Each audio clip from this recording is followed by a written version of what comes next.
இந்த நாளிலும் அவருடைய வார்த்தைக்கு நேராக நாம் கடந்து செல்வோம். கர்த்தருடைய வாக்குத்தத்தத்தை நாம் எடுத்து தியானிக்கிறோம். அதனாலதான் உங்களுக்கு இந்த வாக்குத்தத்தங்களை நாம் தொடர்ந்து அதை வசனத்தை மையமாக வைத்து வார்த்தைகளை மையமாக வைத்து நம்ம தியானித்துக் கொண்டிருக்கிறோம். இதில் நானும் பெரிய படித்த மண்பாளனும் அல்ல. இதை போல நம்ம என்ன செய்யும், தியானிக்க எனக்கு ஒரு மாற்றி வந்தது. அதை கொஞ்சம் நேரம் எடுத்து நம்ம என்ன செய்யறோம், தியானிக்கிறோம். அப்ப நீங்கள் நம்மளே இப்படிப்பட்ட வாக்குத்தத்தங்களை எடுத்து நீங்கள் தியானிக்கும் போது கர்த்தரோடு கூட நிறைய காரியங்களை பேசுவார். அல்லேலூயா. சரி, போன வாரம் நம்ம பார்த்தோம், நம்பிக்கை குறித்து நம்ம பார்த்து கொண்டு வருகிறோம். என்ன நம்பிக்கை?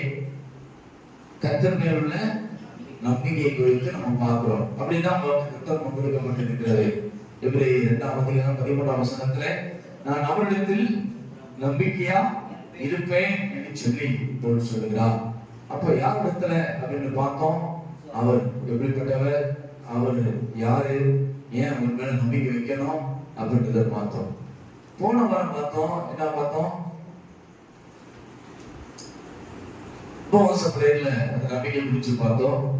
நம்பிக்கை இல்லாத சூழ்நிலைகளை நம்பிக்கை உள்ள சூழ்நிலைகளாக, நம்பிக்கையற்ற சூழ்நிலைகளை நம்பிக்கை தருகின்ற சூழ்நிலையை மாற்றுகிற கர்த்தர் என்று சொல்லி நான் பார்த்தோம். யாரை குறித்து பார்த்தோம் அப்படின்னு சொன்னா, பேதுருவை குறித்து பார்த்தோம்.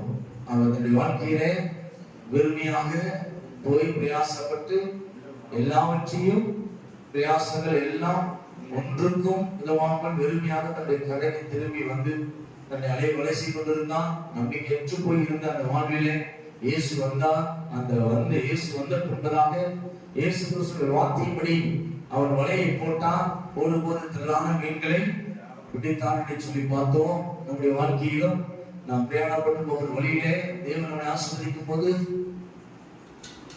பிரயாணப்பட்டு போய்கொண்டிருக்கிற நேரத்திலே இயேசுவை விட்டு நாம் போகிற சூழ்நிலை கூட அப்படிப்பட்ட ஒரு நம்பிக்கையற்ற ஒரு வாழ்வு நாம் வாழ்ந்து கொண்டிருக்கிற நேரத்திலே இயேசுவை நாம் கூப்பிடுற போது நம்ம வாழ்க்கை மாறும் என்று சொல்லி நம்ம பார்த்தோம். அல்லேலூயா. அப்ப போன வாரம் பார்த்தோம், என்ன தலைப்பிலே பார்த்தோம்?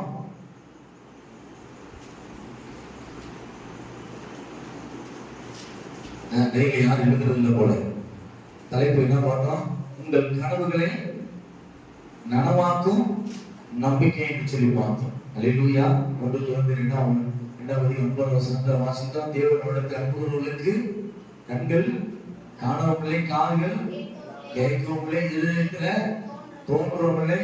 ஆனால் தேவன் நமக்கு என்ன செஞ்சிருக்கிறாராம்? எல்லாவற்றையும் உண்டு பண்ணி வைத்திருக்கிறார். நம்ம பார்க்க முடியாது, ஆனால் நாம் நம்புகிறோம்.